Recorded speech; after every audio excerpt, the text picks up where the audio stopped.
शेतजमीन जी असते त्यामध्ये आपण काही घर बांधू शकत नाही. मग शेतजमीन नॉन ॲग्रिकल्चरल लँड बनवण्यासाठी किंवा एने बनवण्यासाठी नक्की काय प्रक्रिया असते? शेतजमिनीचा वापर थेट बांधकामासाठी करता येत नाही.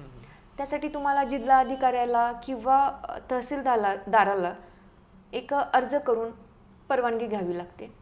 त्याच्यासोबत तुम्हाला त्या जमिनीचा नकाशा किंवा काही गव्हर्नमेंटची फी असेल, कागदपत्र असतील, काही प्रमाणपत्र असतील ते जोडावे लागतात.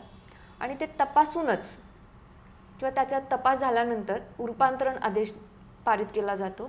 त्यानंतरच तुम्ही त्या जमिनीवरती बांधकाम करू शकता.